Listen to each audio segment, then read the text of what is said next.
Hey, what's up everyone?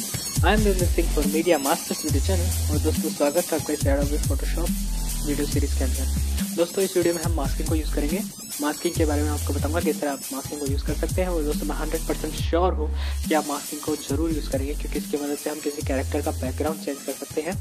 तो बात करते हैं मास्किंग को आखिर हम यूज़ कैसे करते हैं। तो मास्किंग का आखिर मतलब क्या होता है वो भी बात करेंगे।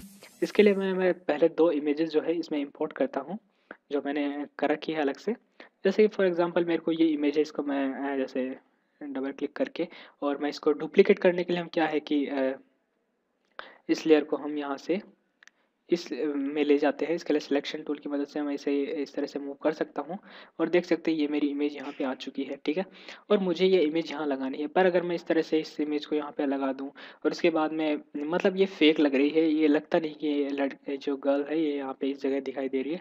तो मुझे क्या करना है कि इसके ये जो पार्ट है इसको हटाना है, ठीक है। तो वो मैं किस तरह कर सकता हूँ। मास्किंग का मतलब ये है कि अगर मुझे किसी इमेज का एक स्पेशल पार्ट दिखाना हो तो वो मैं कैसे करूँ। तो सबसे पहले मुझे इस जो लड़की है इसको सेलेक्ट करना पड़ेगा। तो वो सेलेक्ट जो है मैं अलग अलग तरीक़ों से कर सकता हूँ। उसके लिए जैसे मैं इस लेसर टूल की मदद से भी उसको सेलेक्ट कर सकता हूँ, जैसे कि कुछ इस तरह से जाके, पर इस चीज़ में काफ़ी टाइम लग जाएगा। तो मैं ज़्यादातर जो यूज़ करता हूँ वो पेन टूल की मदद से दोस्तों काफ़ी आसान होता है इस चीज़ को एक्सट्रैक्ट करना और जूम करने का आपको पता ही है। तो मैं फॉर एग्ज़ाम्पल इसको एक्सट्रैक्ट करता हूँ और मैं नहीं चाहता कि आप बोर हो, इसलिए थोड़ी बहुत बात कर सकते हैं या फिर मैं। तो आप देख सकते हैं मैंने सेलेक्ट करा। आपका ध्यान कहाँ था जब मैं इसे सेलेक्ट कर रहा था। पर जो भी हो, जैसे आपने पलक झपकाई मैंने इसे सेलेक्ट कर लिया। और क्योंकि आप जानते हैं मैं कितने दिनों से इस फोटोशॉप को यूज़ कर रहा हूँ तो मैं स्पीड इस तरह से आपने इसे सेलेक्ट करा और मैं कंट्रोल जेड प्रेस करूँ तो आप देख सकते हैं मैंने इस पूरी लड़की को सेलेक्ट कर चुका हूँ। अगर मैं इसका सिलेक्शन बनाऊँ और फेदरिंग अमाउंट ऑफ 5 दे देता हूँ और आप देख सकते हैं अभी ये लड़की सेलेक्ट पूरी तरह नहीं हुई है क्योंकि हमें इस एरिया को डीसेलेक्ट करना है। तो मैं इसे सिंपली पॉलीगॉन टूल की मदद से कर सकता हूँ। फॉर एग्जांपल जैसे मुझे उप्स मुझे इस पार्ट को सब्ट्रैक्ट करना है, ठीक है। तो मैं इसको सेलेक्ट करता हूँ कुछ इस तरह और जैसे ये पार्ट मैंने सब्ट्रैक्ट करा है और जैसे इस पार्ट को मैं सब्ट्रैक्ट करूँ। जनरली जब मैं इस तरह से इमेजेस को एडिट करता रहता हूँ तो उन पर मैं काफ़ी मेहनत करता हूँ, मतलब जैसे काफ़ी टाइम देना होता है उनको। पर जब आप ये काम किसी ट्यूटोरियल पर्पस वीडियो के लिए बना रहे हो और उसको आप फ्री में पोस्ट कर रहे हो तो आपको अपना पूरा बेस्ट करना चाहिए। तो आपने जैसे हमने ये इमेज कर ली, इसको एक्सट्रैक्ट कर लिया, अभी सिर्फ हमने इस गर्ल का इतना पार्ट सेलेक्ट करा है। तो अब क्या कर सकते हैं, इसके हम एक मास्क क्रिएट कर सकते हैं, यानी सिर्फ इतना पार्ट विजिबल हो। तो इसको करने के लिए दोस्तों दो तरीके हैं। उप्स दो तरीके हैं, या तो मैं सिंपली इस पे जाके राइट क्लिक करूँ और लेयर वे कट या लेयर वे कॉपी कर लेता हूँ ताकि इतनी लेयर जो है कट कर ले। पर ये जो है ये सिर्फ वन टाइम एक्शन है, इसे मैं बार बार एडिट नहीं कर पाऊँगा। तो इसके लिए मैं क्या कर सकता हूँ, यहाँ पे अगर आप एक ऑप्शन देखें, ये जो है या फिर शायद राइट क्लिक करने पर ऑप्शन आए, अ, नहीं है, कोई बात नहीं। यहाँ पे ये जो ऑप्शन है मास्क का, अगर इस पे ऐड मास्क लेयर लिखा हुआ है, शायद स्क्रीन से बाहर है।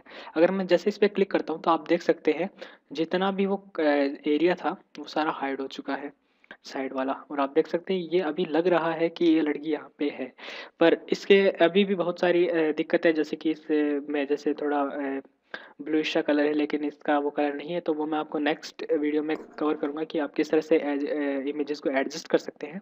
अभी बात करते हैं कि मास्किंग को कैसे हम एडजस्ट करेंगे। तो अगर मैं इसकी प्रॉपर्टी पे जाऊँ तो आप देखेंगे कि यहाँ पर इसकी प्रॉपर्टी पे जाने के लिए सिंपली डबल क्लिक भी कर सकते हैं। यहाँ से हम इसकी जो इस की एजेस है उसको ज़्यादा अच्छी तरीके से एडजस्ट कर सकते हैं। फॉर एग्जांपल मैं इसका अगर फेदरिंग अमाउंट बढ़ाता हूँ तो आप देख सकते हैं इसका जो एजेस है उनका फेदर यानी कॉर्नर है वो इतने शार्प नहीं है। इसके अलावा भी अगर मैं मास्क एजेस पे जाके इनको अच्छी तरह एडजस्ट कर सकता हूँ, ठीक है। जैसे इसकी स्मूथनेस है या फिर उसकी एजेस पे जो कॉन्ट्रास्ट है ताकि वो हमारे बैकग्राउंड के साथ अच्छी तरह एडजस्ट हो जाए कुछ इस तरह से। तो मैं इसे ज़्यादा अच्छी तरीके से जो है एडजस्ट कर सकता हूँ। कुछ इस तरह से। और जैसे फेदरिंग अमाउंट अब अराउंड 5 सही रहता है या फिर 5 टू मच, तो इसे कम करते हैं अराउंड 3 पॉइंट, कुछ इस तरह से। और मास्क है जिसको भी हम इसकी एडजस्ट कर सकते हैं, फॉर एग्जाम्पल कॉन्ट्रास्ट। और किसी भी इफेक्ट को देखने के लिए आप उसको अगर 100% करें तो आप देख सकते हैं कि आखिर उससे क्या फ़र्क पड़ेगा। जैसे कि आप यहाँ देख सकते हैं स्मूथनेस 0%, तो कुछ इस तरह से। और शिफ्ट है जिसका कई बार फ़ायदा होता है, जैसे कि आपने एडिशनल ऐड किया है तो अगर आप प्लस करें तो ये एडिशनल और ऐड करता है, और इसे अगर आप माइनस करें तो ये उसे अंदर की तरफ जाता है। पर अभी ये काफ़ी अजीब लग रही है, तो इसे अगर मैं 0 ही कर दूँ तो बेटर है। इसके बाद क्लिक ओके। इस तरह से हम जो है मास्क क्रिएट कर सकते हैं, यानी कि इतना पार्ट है। और जब भी आप कोई मास्क हाइड करना हो तो हम इसको लिंक कर सकते हैं और इसको